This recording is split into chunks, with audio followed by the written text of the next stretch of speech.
camera. We make you famous. Truck started out as a 02 long hood 379. Truck has almost 1 million miles on it. The customer that came to me wanted a truck and he wanted a 4-door, much like there's a company that's building them that you can go down and order them, and he wanted something of that matter. And I told him, I said, you know, if we're gonna build it, why build something that already exists that you can go buy somewhere else? And that's when we opted to stretch the cab longer, put the doors at the back instead of one directly behind the other. And the neat thing about it was he kind of gave me free reign, whatever I wanted to do. I mean, I would ask for input. It's kind of difficult to do a build like that because I've got my style and I'm looking for his style and I'm trying to get a read off of him, and he didn't give me a lot of input. He said, I like your style, I trust your quality, and just build it like you were gonna keep it, which is kind of nice to build on somebody else's checkbook for a change. I'm not telling any of you guys any secrets. We started out by dropping the front end. We did an air ride front end on it, which I can show you some of that later. We put an Aranda's bumper on it, all stainless steel bumper. We actually got a 379X grill bar, and instead of having the splice on the 2-piece grill crown, we went with a single piece. Got a Jones hood, Jones set of front fenders on it. A little further back, we went with roll down back windows. Windows don't really seem like that big of a deal to put in at times, but when you go with a roll down window, especially on a 4-foot piece like that, it's a little entailed as far as building it. What we ended up doing is we used Peterbilt doors, and you cut a factory door here and cut a factory door there, weld them back together, and then fasten those to the floor, which gives you, without having to reinvent the wheel, now you got a track that factory Peterbilt felts fit in. You got the factory scrapers that fit in. I mean, it's time consuming. We got about 42 hours in each window, getting them in, getting them straight, making sure they go up and down properly. It's, like I said, it's a little time consuming, but finished product, it's kind of neat because you don't really see a lot of trucks with roll down windows on the sides or in the back of the sleeper like my other one is. The steps are out of a 362 peak cab over.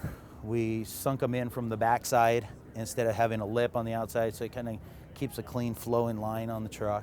Like I said, once again, these are actually, the walls are a little overbuilt, and the framework on the body is a little overbuilt to compensate for, you know, you get a roof span that long, and you know the roof span is 15 feet 3 inches, and in fiberglass you're going to have a little bit of weakness in it, so we overbuilt the walls. We built them out of 1/8 inch aluminum, and the floor has 5 3-inch by 3-inch 1/4 inch wall box tube stringers in it from front to rear. The roof is actually 4 roofs put together.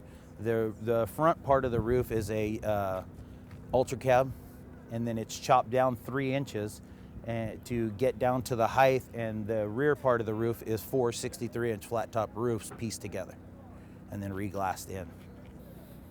Went with steel braided lines throughout the truck. The fuel tanks are pretty much just your standard Peterbilt fuel tanks. We went light bars. We wanted to have the light bars radius with the fenders. Light bar goes all the way across, all the way up, and instead of horseshoeing it, we cut just a circle in it, boxed it all in, and the drive shaft actually goes through. A little difficult to see, but if you guys want to poke your head in there, there's a lot of fabrication time involved in doing this. This cab's on factory Unibilt air ride, and then if you on a Peterbilt that comes with this factory 70-inch, they have 2 airbags in between the cab and the sleeper. We took those and put them in the center of the truck as well. What's the wheelbase? 360 inches, which is where the name come from on the truck. We went with perfect circle. Yes. Perfect circle, yeah. Oh, nice. Back to the back of the truck, we did another time-consuming fabrication as far as the light bar goes. Everything's smooth, radius, wrap the corners of the fenders. The taillights, we actually had those custom made. There's a company out in Fresno by us that they make one similar to it, but they only made it in a 6 and an 8 inch, and we had them make those in 12-inch for us. This truck will work as actually the customer was originally going to, he owns a 53-foot horse trailer, and now that he's seen how great as far as he's concerned, the truck came out great. He's extremely happy with it, and he's talking about buying like a NASCAR-style hospitality trailer, Okay. and use it for his demos. He has a booth here in the show, Performance Diesel, and he wants to use it to haul his demo stuff around and in kind of a hospitality type deal. Okay. I kind of like the lip on those wheels. Yeah, a little it's bit different. difficult to get the tire over, but Yeah. because it's a sharper edge, you got to use a lot of lube. But it's kind of, like I said, a nice touch for the truck. We're extremely happy with them. Turbo down to under the frame is your standard factory exhaust. The crimp tube that runs between the frame and the motor, we turned it to where the elbow, instead of just being a 90-degree elbow, it's aimed at a 45 under the truck. Got a standard Peterbilt 45 elbow and ran the exhaust straight under the drive shaft. We actually made mounts to the transmission for the exhaust. It comes back to about halfway under the truck and goes into a T-pipe and then 2 hard 90s, and the exhaust comes back dual from about halfway back to a set of 7-inch picket style elbows that we were actually going to bring out between the body and the fuel tank. And kind of as we got building, you know, you mock things up and put them there with the jack, and it didn't look right, so we went to go through the body, and it was just kind of something that we weren't sure. We were going different directions with it. You know, you're kind of on the fence about a lot of things, and once you cut the hold, guess what? There you are. So we wanted the wide open look to it, where there's a lot of room.